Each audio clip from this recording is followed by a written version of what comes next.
guys, welcome to the show. I'm Andrew. And I'm Travis. Well, we did the NFC North preview predictions, and today we're going to be starting with the AFC North, starting with the Pittsburgh Steelers, who, lost to the New England Patriots in the AFC Championship last year, and, they feel like they're a few pieces away from kind of being in that Super Bowl that they really want to get before Big Ben retires, but they have a few needs to address in this offseason. What were their needs this offseason? Yeah, some of their biggest needs was, for me, at the tight end position. Obviously, last year they signed Ladarius Green thinking he would be their guy, and he ended up just being a bust with injuries, and it didn't work out. And so now they kind of need to find a new guy in that position. They also need help in their secondary, mainly at safety and quarterback. They really haven't had a great safety since Troy Polamalu. So they obviously need a playmaker back there to help shore it up. And then they also need a pass rusher. Their best pass rusher last year was James Harrison. He's like 50 years old. Yeah, I mean, he's a beast, but I mean, they need young, athletic pass rushers to really help out that defense. Yeah, I agree.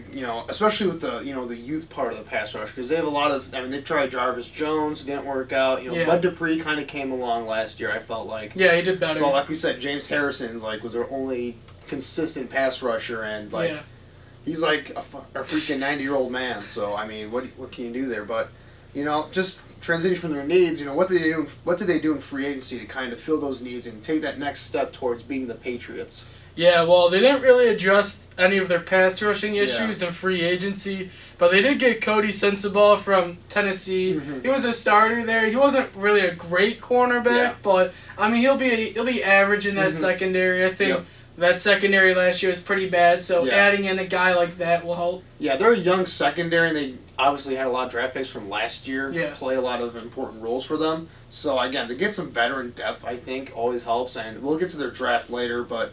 Pittsburgh typically likes to draft and develop their players more so, a little bit more than other teams. And so I think that was kind of the strategy they took this year, especially with Le'Veon Bell and his big extension coming up. Yeah.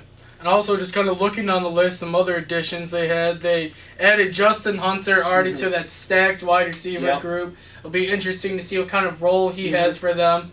Some other key guys. He had Niles Davis. He's a good backup running back for Le'Veon Bell. Always liked him in Kansas City. Never knew why he didn't get a bigger role. But and he could also be a return man for them, which is what they need. So he'll have a role in that offense. And they also got defensive end Tyson Alulu.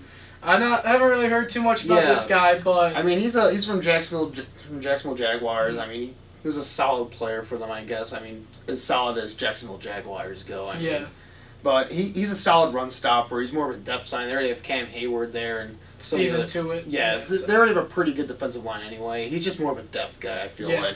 But we talked about some of their additions. They didn't really make too many moves, I don't think. But what were some of their departures? Because they had some salary cap issues to kind of maneuver a little bit. Keep Le'Veon Bell, and they franchise tagged him, and they're trying to get him to an extension. They haven't quite gotten there yet.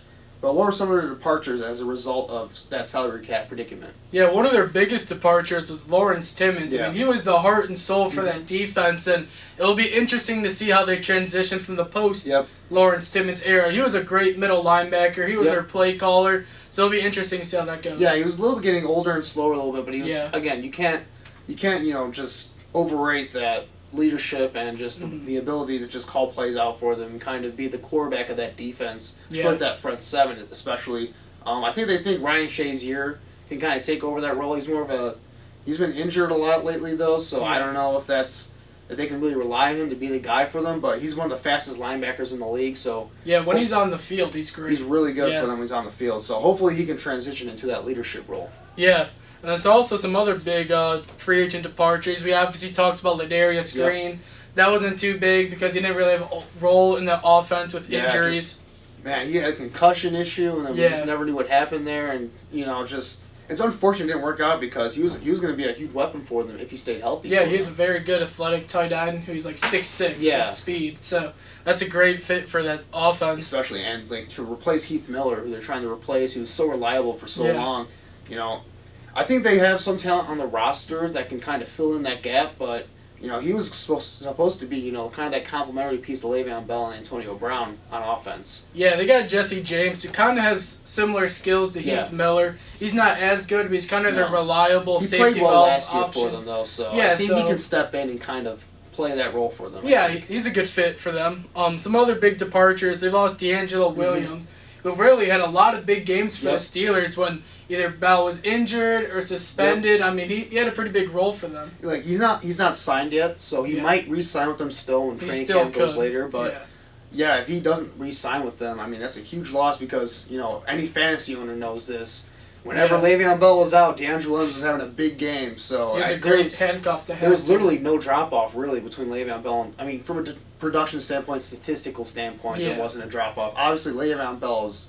A dynamic, one of the top 2 or 3 running backs in the league, so you'd rather have Le'Veon Bell on the field. But DeAndre Williams was a huge role for them the last couple of years. He did a great job filling in for them and really helped out in that running game. Yeah, But some other departures, they had Justin Gobert, who he's had his suspensions and his off-the-field issues, and that wasn't really too big of a loss. I don't know. He played for them a little bit, but that's nothing. I don't think. Not he was too a bust much. with the Browns, and they kind of just brought him in as a flyer. It was like a low-risk, high-reward. Exactly. If he played well, he would have been great. They have other young guys in the secondary that they can go to with like Artie Burns and some of the other guys they drafted. So I don't think that's a big loss for them. Yeah, and then they also ended up losing Zach Mettenberger and Carlos Williams. Carlos Williams, another guy who's had off-the-field issues and doesn't really need to be a distraction for that team. Exactly. And then Zach Mettenberger, you got Big Ben, and I guess they feel pretty confident in Landry Jones being their backup. I think they do as well. Yeah. Well, transitioning from free agency, what were some of the moves they made in the draft? Because, as we said before, Pittsburgh typically likes to draft and develop their talent, and then, reward the guys that do play well for them, like Antonio Brown's, Le'Veon Bell's, Big Ben, and just pay those guys a lot of money and not really go into free agency that much. But what did they do in the draft that you really liked and disliked? Well, what I really liked was their first selection in the draft, T.J. Watt. This guy is an elite pass rusher. He's only played 2 seasons as a defensive player, but he's got great athleticism, great speed. He's really strong, and obviously pass rushing was a big key for them, and they really filled that void by getting him. In his last season in college, he finished with 11.5 sacks, which is very good, and he's going to continue developing as a defensive player. I wouldn't call him an elite pass rusher. Yeah, he's an elite pass rushing prospect, I'd say, for this draft class. But like you said, and he's very versatile, too. You can play with his hand in the dirt. You can play standing up. They can put him in sub packages. They can move him around a lot on the defensive fronts, which I think is what they're going to plan on doing. And, he's J.J. Watt's brother, so maybe if he can kind of channel a little bit of that Watt, gene in him, man. He could be a really good player for them. And with Bud Dupree on one side, him and the other, and James Harrison in the fold. That's a pretty good trio. It looks like they have a pretty good trio going forward at outside linebacker, but it's on him to kind of produce because we thought Jarvis Jones and Bud Dupree would kind of be that. Bud Dupree's shown some flashes now, but they've been trying to kind of fix that pass rusher for a while there, so we'll see how this works out for them. But in the second round, they end up getting another wide receiver to add to that loaded offense, and Juju Smith-Schuster from USC. Yeah, this is just another weapon for them to play with, and man, that passing game, they might be the deepest wide receiver group in the NFL. They lose Marcus Wheaton, and they replace him with, this he's a huge player. Yeah. He's almost like a tight end, pretty much, as a wide receiver. Yeah, he's got a big body athlete. He can go up on one-on-one situations and go get the ball. And, the Steelers have really been looking for that number 2 wideout. Right next to Antonio Brown, and they've tried guys like Sammy Coates, and Martavius Bryant got suspended for the year, so we're not sure what kind of role. I think their plan is Martavius Bryant to be that number 2 guy. But they drafted him for insurance. Yep, I think Juju Smith-Schuster could very well step into that role, and Martavius Bryant is more of a big play guy anyway, so they might put Bryant as more of their kind of gadget play guy, but I think this is a good pick for them in terms of building more depth on that wide receiver core.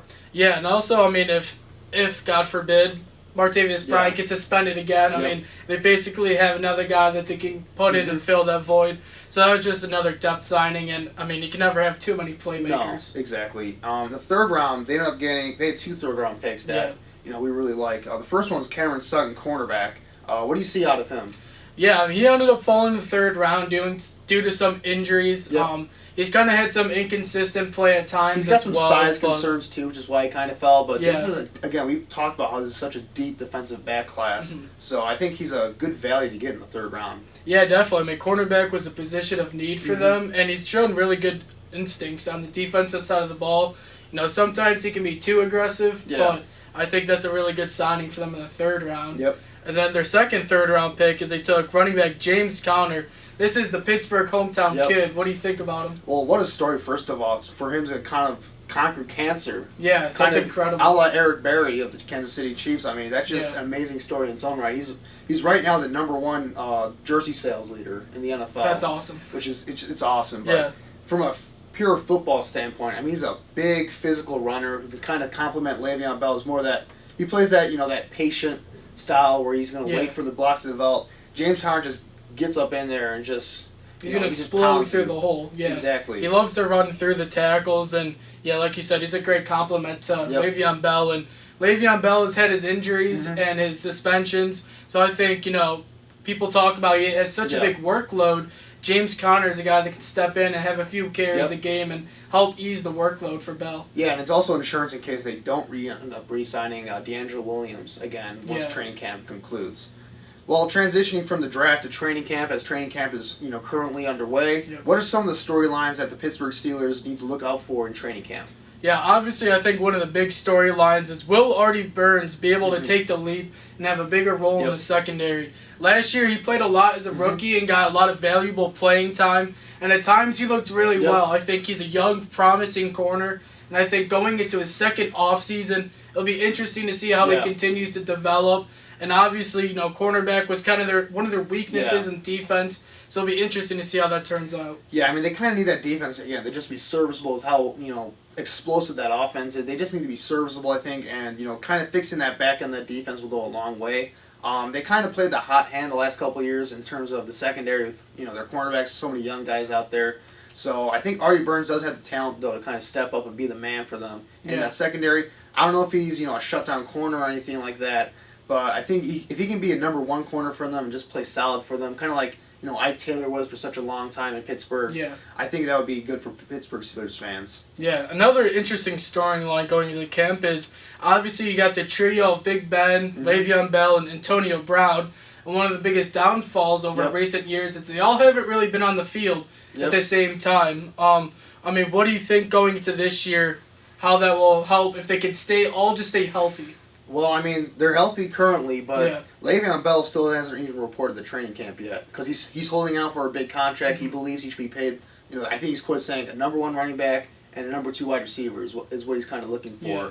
So, I mean, it's interesting how that contract situation will work out, but I mean that's the first thing they have to figure out. But Big Ben, the key to him staying healthy is just continue what they're doing, just the quick passing game, keeping that offensive line healthy. They just re-signed their left tackle. Yeah, Villanueva. Yep. They just re-signed him to an extension. So I think all those factors together will keep Big Ben healthy. Antonio Brown hasn't really had durability issues so far in his career. Yeah, injured once in the playoffs. But I mean, he's been relatively fine. Again, it comes down to Le'Veon Bell. I think just staying out of trouble off the field and getting that contract situation worked out. But I mean that's something to look forward to because if that holds over to the season, that can have catastrophic implications for the Steelers because he's such a dynamic weapon for them, and he infects every single aspect of their offense. Yeah, I mean Pittsburgh definitely needs to pay this man. But let me ask you this question: if you have all those guys stay healthy, and Martavius Bryant, I mean, do you think they're the best offense in the NFL? Oh, not only are they the best offense in the NFL, we're quite possibly looking at maybe one of the best offenses of all time. Yeah, I think so. At least on paper, because they can beat you in the running game. They have a good offensive line. They have an elite quarterback in Ben Roethlisberger. Antonio Brown's arguably the best wide receiver. I'd probably put Julio Jones #1, but Antonio Brown's right there at #2. Yeah. And Martavis Bryant's a dynamic weapon in any area of the field. So, and with all the depth they have at wide receiver as well. So I think this could have a chance to be an elite offense for many years. When you compare it to other elite offenses of the past NFL. Yeah, man, if they can all just stay healthy, they really haven't had that much playing time all together. So Pittsburgh fans are really just hoping that they can get through the season healthy, and I think they can. I mean, they're a legitimate Super Bowl contender. It's kind of an opposite, though, of, where you think of Steeler football, you think of, running the ball and defense and hard-nosed physical football, and they're like the opposite. Yeah, they're the way this team is scoring, constructed. passing the ball everywhere. But, speaking of that defense, we talked about how Lawrence Timmons is gone. He went to Miami in the free agency. Who do you think will step up and be that play caller and the leader for that defense? Obviously, we kind of talked about Ryan Shazier, but there are other guys in that defense that could step up as well. Yeah, I mean, honestly, my first guy I would think of would be Ryan Shazier, Because he's got all the athleticism you need in a middle linebacker. He's a 3-down guy who can play sideline to sideline. And I think he kind of been grooming him because they kind of knew at some point Lawrence Timmons was either going to retire or, he'd go somewhere else. Yeah. So I think this is time for Ryan Shazier to really step up and play. I mean, he hasn't really had a great season due to injuries, but I think if he can stay healthy, he can be a big-time leader. Yeah, I mean, again, they have guys like Cam Harrod, Stefan Tuitt. Yeah. James Harrison's kind of been that guy for him the last couple of years. He is a very old, veteran, 100 years old player who's been on this earth for like centuries. Yeah. But I can't believe he's still, producing the way he's producing. Yeah, I mean, he's a workout warrior, man. He loves to be in the gym, and that's how he's able to play. I think he's like 37 or something like that. So that's crazy. But do you see James Harrison is the guy? Well, James Harrison, be the play caller? I mean, I don't see him as a play caller, but he's definitely the leader on this defense, I think, right now. I think they're going to look for Ryan Shazier, like we said, because he's the middle linebacker going forward. That's usually the captain of the defense. That's usually who you want anyway. Yeah. So, I mean, other guys like Bud Dupree might step up and take over a leadership role. But, I mean, that's a big loss for them, but, I mean, this defense does have some talent to kind of make up for that loss, I think. Yeah. Well, that's our 2017 preview for the Pittsburgh Steelers. It's been a lot of fun covering them. It'll be interesting to see how they do this season. Yeah, guys, thanks for watching. Our next video is going to be the Baltimore Ravens, so stay tuned for that.